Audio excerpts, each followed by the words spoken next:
ये लड़की पहली बार बिना अंडरवेयर के सो रही होती है। तभी कोई उसका ब्लैंकेट खींच लेता है, जिससे लड़की की नींद खुल जाती है। अब वो जैसे ही चेक करने के लिए उठती है, कोई उसके बालों को पकड़कर उसे बेड पर पटक देता है। अब हमें पता चलता है कि ये सब करने वाला कोई और नहीं बल्कि लड़की के डैड हैं। लड़की उनसे पूछती है कि क्या हुआ, लेकिन वो कुछ जवाब नहीं देता और अपनी बेटी के सिस्टम को गंदी नज़रों से देखने लगता है। अब वो अपने सर को नीचे करता है और अपनी बेटी के चेहरे को देखकर कहता है कि मेरी बेटी कितनी बड़ी हो गई है। ये सुनकर लड़की डर से कांपने लगती है और उसके डैड उसके बालों को छोड़कर उसके गालों को टच करने लगते हैं। लड़की डरकर ये सोच रही थी कि ये सब उसके साथ क्या हो रहा है। यही सोचकर वो रोने लगती है, लेकिन तभी उसके डैड वहाँ से चले जाते हैं। अब अगली सुबह उसकी माँ किचन में खाना बना रही होती है और हमें पता चलता है कि इस लड़की का नाम मैरी है। ये सोच रही होती है कि जो कुछ भी कल रात इसके साथ हुआ, क्या उसे ये सब अपनी माँ को बताना चाहिए। लेकिन तभी वहाँ पर उसकी बहन सीढ़ियों से नीचे आती है और उसका भाई आकर कुर्सी में बैठ जाता है। अब यहाँ उसके पिता आते हैं और ऐसे बर्ताव करते हैं जैसे कि कुछ हुआ ही ना हो। अब मैरी ये सोचती है कि कल रात तो ये मेरी लेने वाले थे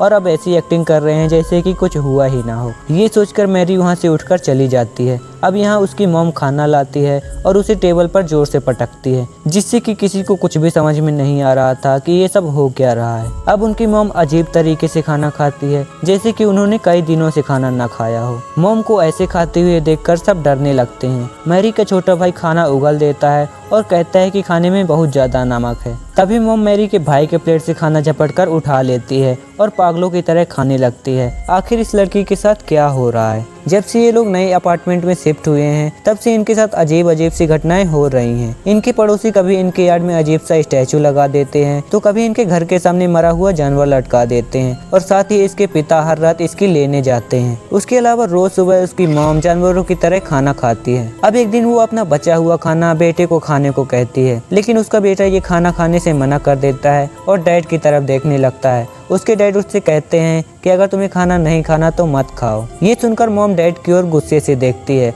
और खाना टेबल पर फेंक देती है। उसके बाद प्लेट्स को भी नीचे फेंक देती है, जिससे कि बच्चे बहुत ज़्यादा डर जाते हैं। अब वो चिल्लाकर बच्चों से कहती है कि मैं जो भी बनाती हूँ वो चुपचाप खा लिया करो। उसके चिल्लाने से उसका छोटा बेटा डरकर रोने लगता है और किसी को भी कुछ समझ नहीं आता कि हो क्या रहा है। लेकिन ये सब तो बस एक शुरुआत थी। अगर तुम्हें मज़ा आ रहा है तो प्लीज़ वीडियो को लाइक कर दो और चैनल को सब्सक्राइब कर दो, क्योंकि मुझे पता है यार आप लोग वीडियो तो पूरा देख लेकिन लाइक और सब्सक्राइब नहीं करते। अब हम देखते हैं कि मैरी गर्म पानी से नहा रही होती है। तभी उसके पास कोई आकर खड़ा हो जाता है। जब वो शीशा साफ करके देखती है तो उसकी बहन खड़ी होती है, जिसे देखकर पहले तो वो डर जाती है, लेकिन उसकी बहन उसके साथ बस एक मजाक कर रही थी। फिर ये दोनों मैरी के कमरे में चली जाती हैं और यहाँ मैरी की बहन उसे बताती है कि कैसे रोज रात को उसके डैड उसकी लेने आते हैं। मैरी को यकीन नहीं हो रहा था कि ये सब उसकी बहन के साथ भी हो रहा है। तभी वहाँ पर उसके डैड आ जाते हैं और उन्होंने इनकी सारी बातें सुन ली थी। अब डैड एक चाकू निकालते हैं और उन लोगों पर हमला कर देते हैं। तभी मैरी उनको धक्का देकर गिरा देती है और दोनों बहनें वहाँ से भागने लगती हैं। तभी मैरी के सामने उसके डैड आ जाते हैं और उसके बालों को पकड़कर मैरी की छोटी बहन की ओर देखते हैं। उसके बाद वो मैरी को नीचे फेंक देते हैं। मैरी सीढ़ियों पर जाकर गिरती है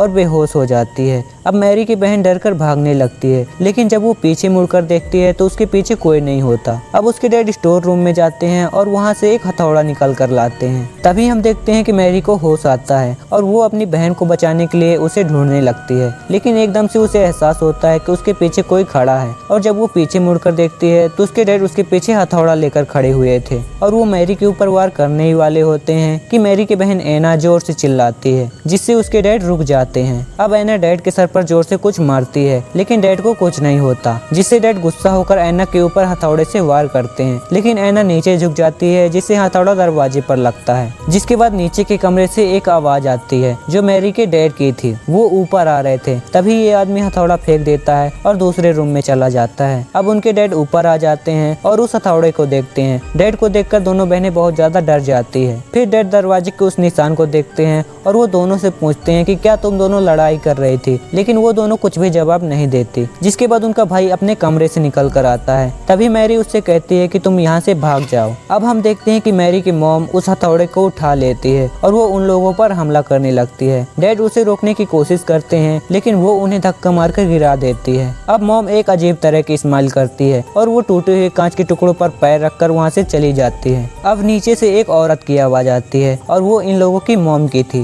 वो ऊपर आती है और सबसे पूछती है कि ये सब हो क्या रहा है, लेकिन सब लोग उनसे डरने लगते हैं। फिर सब लोग डरकर मॉम का दरवाजा खोलते हैं लेकिन उस रूम के अंदर कोई नहीं होता है। अब डैड उस पड़े हुए हथौड़े को देखते हैं और मॉम दोनों के पास जाकर पूछती है कि ये सब हो क्या रहा था, लेकिन दोनों अपनी मॉम से बहुत ज्यादा डरने लगती हैं। अगले दिन डैड अपने भाई को घर बुलाते हैं जो कि चर्च का एक फादर था। फादर उनके घर आता है और सबको ऐसी ही कुछ घटनाओं के बारे में बताता है। उसका बड़ा भाई एक नास्तिक था और वो इन सब घटनाओं पर यकीन नहीं करता। इसके बाद रात को सब डिसाइड करते हैं कि सब लोग एक साथ एक ही कमरे में सोएंगे, लेकिन आधी रात को छोटे बच्चे को टॉयलेट आती है और वो बिना किसी को डिस्टर्ब किए हुए अकेले ही बाथरूम में चला जाता है। तभी सेम दिखने वाला एक बच्चा उनके घर में प्रवेश करता है और वो चाकू उठाकर उनके रूम में चला जाता है। वो चाकू मारने ही वाला होता है कि उसकी नजर फादर पर पड़ती है, जिसे देखकर वो रुक जाता है। इसके बाद फादर सुबह अपनी आँख खोलते हैं और फादर की वजह से सबकी रात अच्छे से गुजरी थी। फादर इन सबको अकेले नहीं संभाल सकते थे, इसलिए वो अपने सीनियर फादर को कॉल करते हैं। तब सभी सीनियर फादर आपस में मिलकर डिस्कस करते हैं कि आखिर उन लोगों के घर में हो क्या रहा है। इसके बाद वो लोग एक प्लान बनाते हैं। अब सभी फादर्स की टीम रात में उनके घर जाने के लिए निकलती है,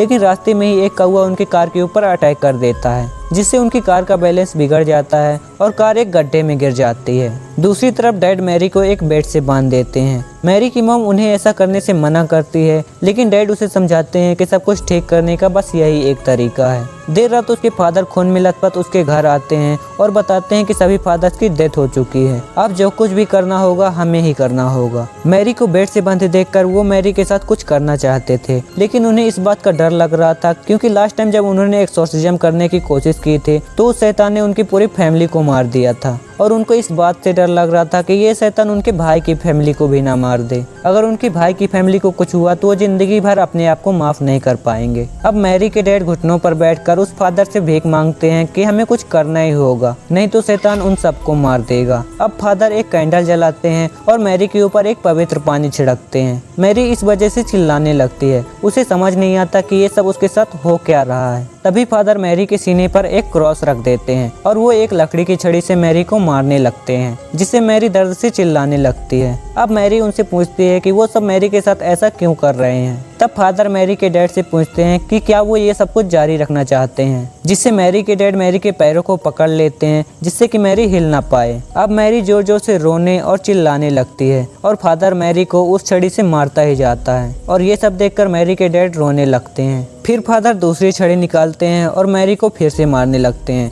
जिससे मैरी दर्द के कारण बेहोश हो जाती है। इसकी दूसरी तरफ एक्सीडेंट स्पॉट पर पुलिस पहुंच जाती है और जैसे ही सभी फादर्स को गाड़ी से बाहर निकालती है वो गाड़ी ब्लास्ट हो जाती है और यहाँ हम देखते हैं कि असली फादर तो यहाँ बेहोश पड़े हैं और जो मैरी को मार रहा है वो एक शैतान है। यहाँ मैरी की मॉम कहती है कि बस बहुत हुआ, अगर ऐसे ही चलता रहा तो फादर मैरी को मार देंगे। वो फादर को पकड़ लेती है और डैड से कहती है कि बस हुआ, अब हम और नहीं कर सकते। तभी फादर वाइफ को धक्का मारकर प्रोसेस आगे बढ़ाने को कहते हैं, लेकिन उसे एक आवाज सुनाई देती है कि वो डरपोक है और गलत का साथ दे रहा है। फादर को सब कुछ समझ आने लगता है और तभी डैड मॉम का गला दबाने लगते हैं। तभी मॉम डैड के सर पर कांच की एक बोतल मारती है, जिसके बाद फादर मॉम को दीवार पर पटक देते हैं। अब डैड अपनी वाइफ को अपनी आंखों के सामने मरता हुआ देखते हैं। फिर वो फादर की तरफ देखते हैं जो कि एक अजीब तरह की स्माइल कर रहा होता है। ये देखकर डैड उस पर हमला कर देते हैं, लेकिन वो आदमी डैड को पटककर उनके ऊपर चाकू से हमला करता है और वो उन्हें चाकू मारने ही वाला होता है। तभी वहाँ पर असली फादर आ जाते हैं और वो मंत्र पढ़ने लगते हैं, जिसके बाद वो शैतान वहाँ से गायब हो जाता है।